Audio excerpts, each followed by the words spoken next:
Ipagpapatuloy mamaya ang pagtalakay ng Bicameral Conference Committee para sa 2026 National Budget. Isasalang ulit sa deliberasyon ng budget ng DPWH. Kasunod yan ang hiling ng ahensya nitong weekend na ibalik ang 45 billion pesos na tinapyas sa panukalang budget nito.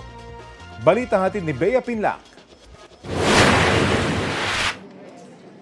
Ilang oras na urong bago nagsimula ang ikalawang araw ng Bicameral Conference Committee hearing para talakayin ang panukalang 2026 National Budget. Ang dapat sana'y 2 p.m. na hearing kahapon, mag-aalas 5 na nagsimula. Nagkaroon ng caucus ang majority block ng Senado kasama si Senate President Tito Soto. It's because some of our colleagues in the Senate raised some concerns about some of the items that have been tackled and will be tackled, and we felt the need to convene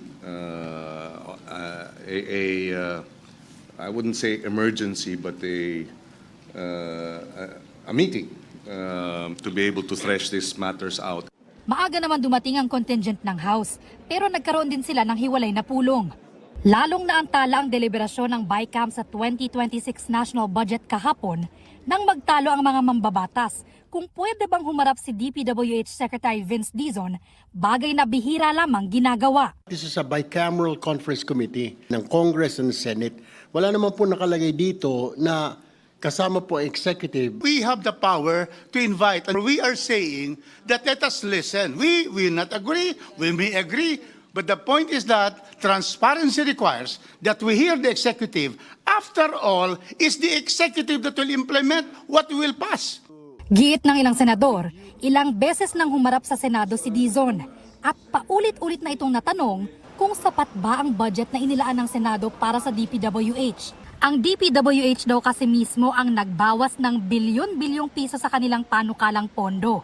Pero nung Sabado, humirit sila na maibalik ang nakaltas na budget dahil sa construction materials price data o costing sa mga materyales sa mga proyekto. Ang ibig ba sabihin, i-restore yung mga duplicated, completed, and overlapping projects? Doon ako nagtataka.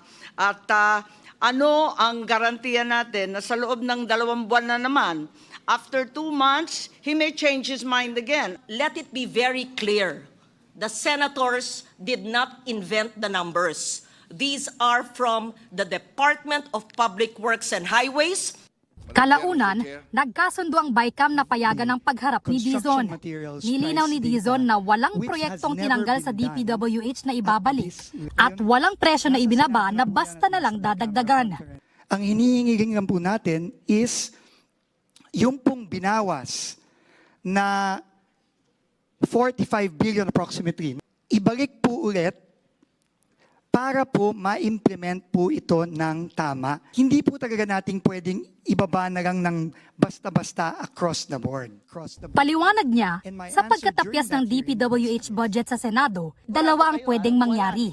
Magkulang ang pondo sa ilang proyekto o kaya'y sumobra naman ang mabawas sa iba. Iba-iba pa rin daw ang presyo ng materyales sa iba't ibang lugar.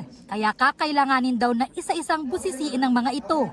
Hindi pa rin nakaligtas ang DPWH sa panggigisa ng mga mambabatas. I truly resent the fact that the BICAM is being hostaged by the Secretary of the Department of Public Works and Highways. At dapat tanggalin na lang ninyo lahat kasi pinapadagdagan mo yung budget tapos yung mga mag-i-implement, wala kang tiwala, ano naman kami? Matapos malagay sa hot seat ng BICAM si Dizon, mahigit 2 oras na tigil ang deliberasyon. Nag-usap-usap muna ang mga mambabatas at pagbalik nila, tinapos na ang ikalawang araw ng BICAM. Hindi pa naaaprubahan ang budget ng DPWH. Kailangan pag-usapan pa namin lahat. Kaya sinuspend muna namin yung session. Yung mga ganitong bagay hindi mo pwedeng madaliin. Hindi porket kailangan may deadline, tapusin natin. Isasalang ulit ang budget ng DPWH sa BICAM ngayong araw. Bea Pinlac, nagbabalita para sa GMA Integrated News.